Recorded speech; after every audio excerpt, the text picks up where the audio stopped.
Hi, xin chào tất cả mọi người. Hôm nay các bạn hôm nay mình hứa là sẽ làm một video là bốc thăm, và hôm nay mình đã giữ được ở đó. Bốc thăm bây là giờ slam. Bây giờ mình sẽ làm nhá. Bây giờ mình sẽ bốc thăm. Bạn bốc cái gì? Sao bốc cái này? Kim tuyến. Mình đã bốc được tiên nhân tạo. Mình bốc được kim tuyến. Đấy, ok. Rồi. Kim tuyến đâu? Nhưng mà chưa. Chọn cả hai à? Ok. Rồi, Và ok. bây giờ mình sẽ bốc Đến lượt thứ hai là slam có sẵn. Đây, lấy ít thôi. hơi lấy nhiều một tí.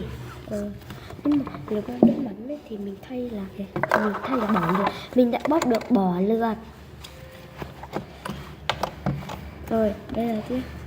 Đây là vòng thứ 3. Vòng thứ ba coi. Mình đã bóc được bỏ lượt tiếp. Dung dịch rơ miệng. Nhưng mà Tí nữa bốc tiếp theo lượt tiếp theo. bây coi giờ này. mình sẽ bóc được Hồ, yeah. Hồ với dung dịch rơ ra miệng. miệng. Hồ nhưng mà chỉ được ít thôi. Dung dịch ra miệng với hồ mình Nước không được. các bạn ơi, nước. Bây giờ mình sẽ bóc Nước. được hồ nhá các bạn. Bỏ lượt đấy các bạn. Rồi, bây giờ chúng ta sẽ làm slam. Bỏ cái slam này ra. Slam này nó làm cái này cũng nhớ. Bây giờ chúng mình sẽ làm slam.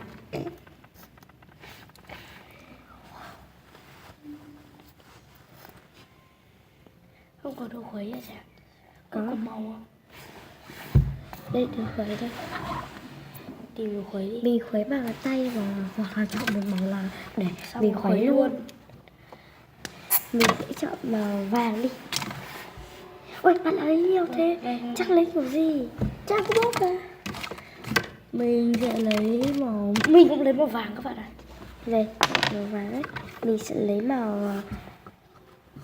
màu tím đi các bạn. Bây giờ sẽ làm gì bây giờ nhỉ? Ở dung dịch rơ miệng à? Không phải cho một. Được luôn. Mượn sẽ tính. Được. Giờ mình sẽ khuấy ra. Bây giờ mình sẽ khuấy nha. Wow, nó rất là đẹp luôn. Đó rồi. Và bây giờ mình sẽ đổ một xíu. Bạn ơi, của mình không có da, nó không ra màu các bạn. dung dịch vào. Wow, đã thành slam rồi. Của tớ cũng ra màu. Cái tí nữa cho xong. Còn là vẫn còn hơi đấy, mình sẽ bỏ thêm. Như thế tớ bỏ dung dịch rơ miệng. Rồi, mình sẽ khuấy đều.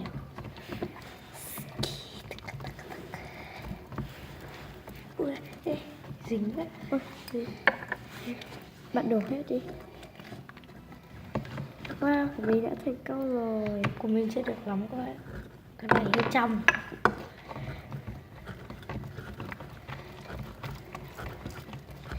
Mình sẽ lấy slam rồi. Mình xin nhớ tôi quên là cho tiếp nhân tạo vào.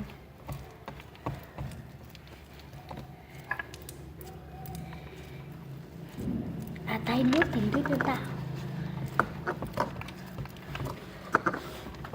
Màu này nó không ra.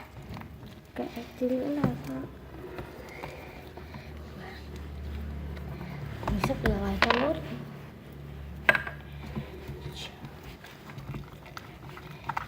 Có đã thành công. Bây giờ mình sẽ cho thử tiếp nhân tạo vào.